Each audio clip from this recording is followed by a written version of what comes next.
புளிய மரம் டாமரண்டஸ் Indica botanical name. So யாராவது நம்பர் பார்த்தீங்கன்னா டக்கு நம்பர் சொல்லுங்கள். டாமரண்டஸ் 45 நம்பர் பேப்பரில் 45வது மரம். உங்களுடைய கைட்லைன்ஸ் நான் திரும்பி சொல்கிறேன். டாமரண்டஸ் இண்டிகா. இதில் வந்து டாமரண்டஸ் இண்டிகா அதனுடைய பலன்கள் அப்படின்னு போகிறதுக்கு மேலே அதனுடைய பெயர் காரணத்தை நான் முதல்ல சொல்லிடுறேன். டாமரண்டஸ், டாமார் அண்ட் இண்டஸ், 2 வார்த்தை இருக்குல்ல, டாமார் அண்ட் இண்டஸ். இந்த டாமார் அப்படிங்கிற வார்த்தைக்கு வந்து டேட்ஸ்னு அர்த்தம், பேரிச்சம்பழம்னு அர்த்தம். சரியா, பேரிச்சம்பழம். இது வந்து இந்தியன் டேட்ஸ் அப்படிங்கிற கான்செப்டில் வச்சுருக்காங்க. ஆனால் இதில் ரொம்ப ஆச்சரியமான ஒரு விஷயம் என்ன அப்படின்னா, இதுக்கும் இந்தியாவுக்கும் சம்மந்தம் கிடையாது. நல்லா புரிஞ்சுக்கணும். டாமரண்டஸ் இண்டிகான்னு போட்டதுனால இது இந்தியா தானோ அப்படின்னு நினைக்க வேண்டாம். இது இந்தியன் மரம் கிடையாது. இது ஈஸ்ட் ஆப்பிரிக்கன். ஸோ மடகாஸ்கர் அந்த பக்கம் இருந்து இங்கே வந்த ஒரு மரம் இது இங்கே மட்டும்தான் இருக்காங்கன்னா இங்கே மட்டும் இல்லை. நீங்கள் கடைசி அப்படியே கடந்து போனீங்கன்னா அந்த பக்கம் சவுத் ஈஸ்ட் ஏஷியா, அந்த ஏஷியன் கண்ட்ரிஸ், இந்தோனேஷியா வரைக்கும் இருக்குது. ஸோ இந்தோனேஷியாவில் இதே புளிய மரம் வேறு இங்கே ரொம்பவே புளிப்பாக இருக்கிற இனிப்பாக இருக்கிற புளிய மரம் இருக்குன்னு கேள்விப்பட்டிருக்கேன். சரி, இந்த புளிய மரத்தில் உங்களுக்கு எல்லாருக்கும் நல்லா புளிய மரம்னு சொன்ன உடனே பக்கத்தில் வாங்கப்பா, கேட்க மாட்டேங்க, இங்கே வாங்கப்பா. கேட்கலான்னா சொல்லுங்க. புளிய மரம், அதாவது புளிய மரம்னு சொன்ன உடனே எல்லாரும் வாயிலும் எச்சூரி இருக்கும் இல்லையா? அப்போ ரசம் டக்குன்னு ஞாபகத்துக்கு வந்துடும். சரி, இப்போ புளிய மரம்னு சொன்னோடனே நமக்கு புளியங்காய் ஞாபகத்துக்கு வந்துடும். புளியங்காய் சாப்பிட்டது, சின்ன வயசில் துவையல் அரைச்சி சாப்பிட்டது, உப்பு வச்சு சாப்பிட்டது, அப்படியே பல கற்பனைகளுக்கு போயிருப்பீங்க நேரத்துக்கு. ஸோ ஒரு சிலர் என்ன பண்ணிருக்கலாம், புளிய மரம்னா பேய் ஞாபகத்துக்கு வந்துருக்கும். புளிய மரத்தில் பேய். புளிய மரத்தில் அடி வாங்கின ஆட்கள்லாம் இருப்பாங்க. கம்பு வச்சு சின்ன வயசில் அடி விட்டுருப்பாங்க. ஸோ அதெல்லாம் நடந்துருக்கலாம். இப்படி நிறைய நினைவுகள் இருக்குது புளிய மரத்துக்கு. ஸோ புளிய மரம் வந்து நம்ம ஊர் மரம் இல்லை அப்படிங்கிறதே ஒரு ஷாக்கான நியூஸ் தான். ஸோ உங்களுக்கு வந்து புளிய மரம் நம்ம நினச்சிட்டு இருக்கோம் நம்ம ஊர் மரம் கிடையாது. வேப்ப மரம் நம்ம ஊர் மரம் நினைக்கிறேன். வேப்ப மரம் நம்ம ஊர் மரம் இல்லை.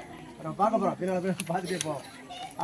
நிறைய மரங்கள் வந்து அப்படி தான் எங்கேயோ இருக்கும். பட் இங்கே வந்திருக்கோம். எப்படி இங்கே வந்துச்சு? ஒரு 15 நாள் திரும்ப போகலாம். நீங்கள் போர்ச்சுகீஸ் போனீங்கன்னா போர்ச்சுகீஸ் ஏரியிலேருந்து ட்ராவல் பண்ணி இந்த ஊரெல்லாம் போகும்போது ஆப்பிரிக்கா கிராஸ் பண்ணும்போது ஆப்பிரிக்காலேருந்து இந்த மரத்தை எடுத்துகிட்டு வராங்க. ஸோ அவங்க எடுத்துகிட்டு வந்து வரிசையாக போட்டே போகிறாங்க. அதனால் இந்த கடற்கரை ஓரமாக உள்ள மரம் எல்லா ஊர்லேயும் அங்கே வரைக்கும் இருக்கும். இவங்க எங்கேயெல்லாம் போனாங்களோ அங்கெல்லாம் விதைகளை போட்டு உருவாக்கிட்டு போனாங்க. போர்ச்சுகீஸ் தான் முதல்ல இங்கே கொண்டாந்து போட்டாங்க. எனக்கு வரலாறு இருக்குது. உங்களுக்கு வந்து இல்லைன்னு இல்லை, ரெக்கார்டில் இருக்குது. இந்த மரங்கள் எப்படி வந்துச்சுன்னு சொல்லி பெரிய கதைகள்லாம் போட்டு வச்சுருக்காங்க. 17th செஞ்சுரியில் வேன் ரீடுன்னு ஒருத்தர் வந்திருந்தார். வேன் ரீடு வந்து 13லேயே அவர் ஆரம்பிச்சிட்டார். 13ல் ஆரம்பித்து 15ல் அவர் வந்து எல்லாத்தையும் ரெக்கார்ட் பண்ண ஆரம்பிக்கிறார்.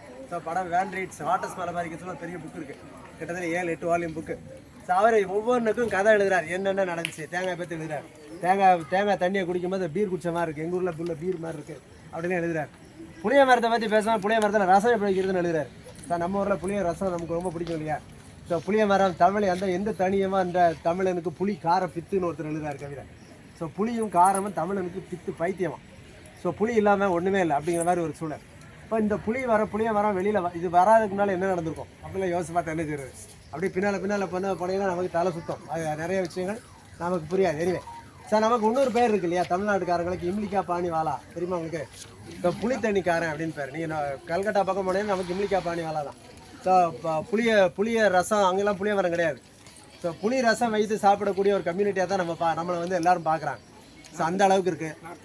ஆமாம், ரொம்ப டேஸ்ட்டு, ரொம்ப பயங்கரமாக புளிக்குது அப்படின்னா அது பேய், ரொம்ப கசக்குது அப்படின்னா அது சாமி. ஞாபகம் இருக்கா? ஸோ எக்ஸ்ட்ரீம் டேஸ்ட்டுகள் எல்லாம் அவங்களுக்கு அங்கங்கே கொண்டு ஃபிக்ஸ் பண்ணி வச்சுருப்பாங்க. ஸோ நம்ம ஊரில் தான் நாய்க்கடுகு, நரி வெங்காயம்னு ஒன்று இருக்குது. நரிக்கு வெங்காயத்துக்கு என்ன சம்பந்தம்? நரி வெங்காயம், நாய்க்கடுகு, நாய் துளசி, பேய் துளசி இப்படி ஓடுது. சரி, இதெல்லாம் என்ன வேணும் வேண்டாங்கிறதா? முதல்ல ஆரம்ப காலத்தில் எப்படி இருந்துச்சு? இதெல்லாம் எனக்கு வேணும், இதெல்லாம் எனக்கு வேண்டாம். வேணுங்கிறதுக்கெல்லாம் நல்ல பேர்களும், வேண்டாங்கிறதுக்கு வேறு மாதிரி பேர்களும் அது அனிமலோட சேர்த்து அப்படியே வச்சுட்டே போனாங்க. புளிய மரம் வந்து வழக்கமாக நமக்கு வந்து எவ்வளோ தான் உபயோகப்பட்டாலும் அது புளிய மரத்தை பார்த்தோன்னா ஒரு பேய் ஞாபகம் வந்துடுது இல்லை நமக்கு. இந்த மரங்களுடைய ஷேப்பு கூட இருக்கலாம் ஒருவேளை. ரொம்ப ஒரு மாதிரி ஒரு ஈரி ஷேப் அப்படியே மாதிரி கசகசன்னு வளர்ந்துருக்கு, ஒரு நல்ல ஷேப்பில் இல்லை அப்படிங்கிற மாதிரி ஒரு சூழலாக கூட இருந்திருக்கலாம். அந்த காலத்தில் புளிய மரத்துக்கு பேயை விரட்டி கொண்டு புளிய மரத்தில் அடித்து வைக்கிற கதையெல்லாம் தெரியும் இல்லையா? கிராமங்களில் முடியை கொண்டு சுற்றி அடிக்க வச்சுருவாங்க. ஸோ அப்படியே நிறைய கதைகள் இருக்குது. அதெல்லாம் கதைகள் தான். அது நீங்கள் அவள் சீரியஸாக எடுத்துக்கணும்னு தேவையில்லை. வேப்ப மரம் உச்சிலேருந்து பேய் ஒன்று ஆடுதுன்னு ஒரு பாட்டு உண்டு இல்லையா? பாட்டு கூட கல்யாணம் சொல்கிறேன் பாட்டு. சரி, ஸோ அந்த மாதிரி தான் மரத்தில் பேய் இருக்குன்னு சொன்னால் நம்மளும் அவசியம் கிடையாது. பட் அது வந்து ஒரு இதுக்காக எச்சரிக்கையாக கொடுக்குறோம். ஒரு சின்ன கதை கூட உண்டு இல்லை. ஒரு மக்கள் வந்து சில ஆட்கள் போட்டி போட்டாங்க ஒருத்தர். அந்த காலத்தில் சுடுகாட்டுக்குள்ளே போய் ஒரு புளிய மரம் இருக்குது, அந்த புளிய மரத்தில் போய் ஆணி அடிச்சுட்டு வந்துரு, நீ தைரியமான ஆள் இருந்தால் நைட்டு போகணுன்னு சொல்லி ஒருத்தர் அனுப்பியிருக்காங்க. இன்னும் ஒருத்தன் தைரியமாக போயிருக்கான். அவன் போனவன் புளிய மரத்தில் போய் ஆணியை எடுத்து அடிச்சிட்டான். நைட்டு இருட்டுக்குள்ளே 12 மணி 1 மணின்னு வச்சுக்கோம். நம்ம கணக்கு 12 மணிக்கு பேய் வரும்னு சொல்லியிருக்கோம்ல.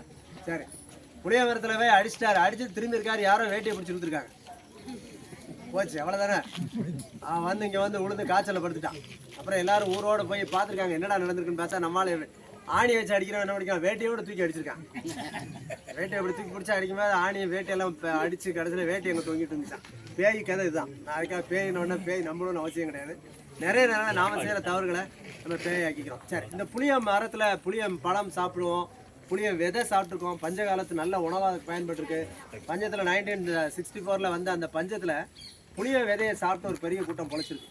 ஸோ இதெல்லாம் ரெக்கார்டு இருக்குது. பஞ்சத்தில் பெரிய ரொம்ப கிரைட் ஃபேமின் ஒன்று நடந்தப்போ அந்த புளிய விதையவே ஊற போட்டு அவிச்சு சாப்பிட்டு உயிர் பிழைத்த கம்யூனிட்டிகள் இருக்காங்க. புளிய விதையில் உள்ள வெளியில் உள்ள தோல் இருக்குல்லையே, அந்த தோலை நல்லா அரைச்சா பேஸ்ட் மாதிரி வரும். கையில் வந்து எலும்பு மாவு கட்டு போடுறாங்கன்னா அந்த மாவு கட்டுக்கு இந்த புளிய விதையில் உள்ள அந்த மேலே உள்ள தோலை மேலே மூடி அதை வச்சு போட்ட கதைகளும் இருக்குது. ஸோ இப்படி பல்வேறு விதமான பயனில் நமக்கு நிறைய உபயோகமான ஒரு நல்ல மரமாக இதை நம்ம பார்க்கலாம். இதை நம்ம விட்டு எடுக்க முடியுமா அப்படின்னா அப்படிலாம் முடியாது. ஆனால் எலக்ட்ரிசிட்டி போர்டு இவங்கெல்லாம் பண்ணிட்டு இருக்காங்க, அதை ட்ரை பண்ணிகிட்டே இருக்காங்கன்னு நினைக்கிறேன். ரோடு ஓரமாக நிற்கிற மரங்கள் இப்போ வரமா நீங்கள் பார்த்தீங்கல்ல, நிறைய மரங்களை பார்த்துருப்பீங்க, அழகழகான மரங்கள் ரோட் சைடில். அதெல்லாம் வெட்ட போகிறாங்க. ஏலம் விட்டாச்சு, அந்த பூரா ஏலம் விட்டாச்சு கம்ப்ளீட்டாக. ரோடை விஸ்தரிக்கிற பேர் அதில் முதல்ல அடி வாங்குறது அந்த புளிய மரம் தான். ஸோ முதல்ல புளிய மரம் காலி ஆகிடும், அதுக்கப்புறம் ரெண்டாவது அடி வாங்குறது ஆலமரம். ரெண்டுமே அவ்வளோ முக்கியமான ஒரு மரமாக நம்ம பார்த்துட்ருக்கோம். பட் அது காலியாகி போயிட்டுருக்கு. ஒரு காலத்தில் வந்து ஒரு பெரிய இன்ஸ்டியூட் இருக்குன்னா அந்த இன்ஸ்டியூட்டில் முதல்ல நடுறது புளிய மரங்கள் தான். என்ன காரணம் அப்படின்னா இன்ஸ்டியூட்டில் வேலை பார்க்குற அந்த பியூன்கள், கிளர்க்குகள், இந்த ஸ்வீப்பர்ஸ் அவங்களுக்கு சம்பளம் கிடையாது அந்த காலத்தில். அப்போ அவங்க அந்த புளிய மரத்துலேருந்து உள்ள அந்த பலன்களை எடுத்து அவங்க யூஸ் பண்ணிக்கலாம் அப்படிங்கிறதான் அது ஒரு ஆர்டர் ஒன்று போட்டுருக்காங்க. ஸோ பிரிட்டிஷ் கவர்மெண்ட்டில் அது ஒரு ஆர்டராகவே இருந்திருக்கு. அதை வந்து அவங்க எடுத்துக்கலாம், அது யாரும் கிளைம் பண்ண முடியாது. ஸோ அதை வந்து அது அவங்களுக்கானது அப்படிங்கிறது. ஸோ இப்படி ஒரு மனிதர்களோடு இணைந்த ஒரு மரமாக இதை பார்க்குறோம். நீங்கள் இப்போ கறிக்கடையெல்லாம் போய் கறி வெட்டுறதுக்கு ஒரு கட்டை யூஸ் பண்ணுறாங்க இல்லையா, பெரும்பாலும் இந்த புளியங்கட்டைகள் தான் வச்சுருப்பாங்க. புளிய மரங்கள்லாம் பெரிய பெரிய மரங்கள் சைஸ்